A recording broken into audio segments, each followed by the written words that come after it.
Now, Washington Mornings on the Mall. 105.9 FM. And AM 630. WMAL. 7:37 on WMAL, where Washington comes to talk. Brian Wilson and Larry O'Connor from Breitbart TV with us this morning.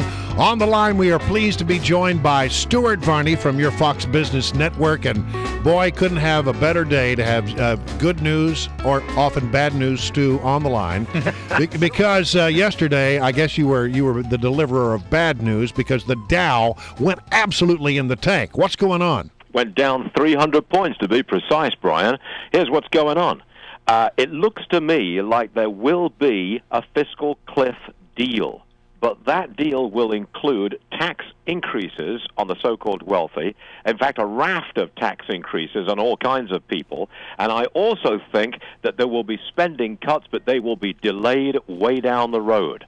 They always are, aren't they? They always are. You'll get tax increases now, right up front, immediately, and the promise of of spending cuts down the road. We've seen this before. I think it'll be a repeat performance. So you think the market doesn't like it? You think the fix is in on higher taxes? Yes, I do. Harry Reid came out right yesterday and said, look, we're going to tax the rich some more. We're just asking them to pay a little bit more. You can't push us around. That was a very hard statement, that we're going to raise taxes on the rich.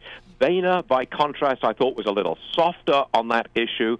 And now the Democrats in the Senate and the President of the White House, they've got far more clout, political clout, to push through this kind of so-called deal. Well, you know, I've spent a few years roaming around Capitol Hill, and my sense of it is that the Republicans in the House are never going to go for higher taxes, but they are talking about revenue increases through cleaning up the way we do our tax code and by looking for other revenue enhancements. But they seem to be standing strong on this of not raising taxes, especially the top rates. Okay. Not raising tax rates. But when push comes to shove, and it's late December, and we're facing the January the 1st deadline, do you really think that the Republicans will have enough backbone to say, no, we won't even accept a tax rate increase on people making more than $1 million a year, and we are prepared to shove us over that cliff and bring on a recession, because we will not accept higher tax rates on millionaires? Well, you think they'll go for that? I don't think they'll do that. I don't know. That's a tough one. I think they'll cave.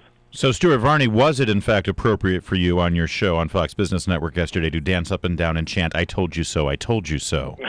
Actually, Larry, no, because I called the election wrong. If you want me to do a big mea culpa now, I will most certainly do it. But right up until Election Day, I thought that Romney would win, and I thought he would win big. Well, I misread America, frankly. Of course, the "I told you so," I mean, is the fiscal crisis that we might yeah, we knew it was all going to happen, right? If Obama were to be reelected. That's and boy, the Dow really did. It was a cold splash of water. However, a lot of people are saying that Europe had a lot to do with this. What part of the crunch in Europe and in Greece that we saw yesterday affected Wall Street? No, I called it the Obama sell-off, and I meant it. I think that was the key factor here. Tax increases, here they come. Market doesn't like it. Obamacare, here it comes. Market doesn't like it. Dodd-Frank, financial reform, here it comes. No restraint. Bank stock, don't like it. Down they go.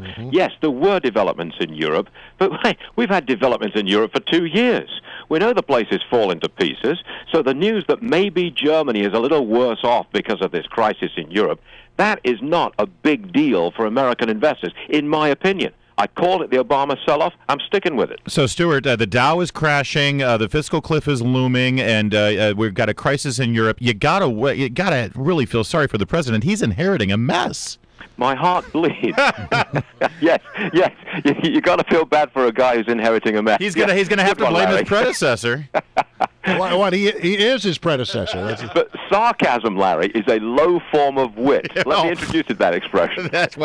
Listen. Hey, that's my bread and butter, Stuart. What about the Keystone Pipeline? Are we? I mean, we've pushed that off until after the elections, as well as we did with sequestration and all the hard decisions. What do you think will happen there? I can't see it. When has this president ever changed course? When has he ever read the tea leaves and said, I can't win like this, so I'll go like that. I'll change. I don't think he's done that.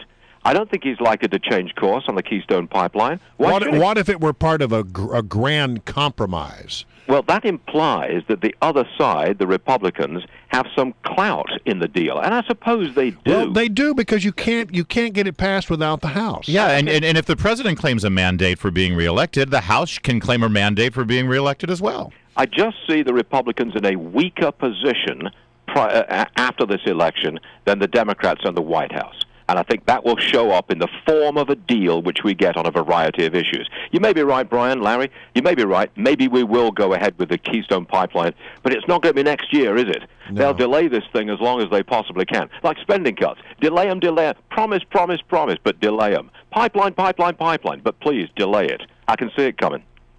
Yeah. Okay. So we're doomed. Jeez. Stuart, No. There is another side to this story. All right. If you now impose the certainty of a tax increase and spending cuts way down the road, you have introduced certainty in a previously uncertain situation.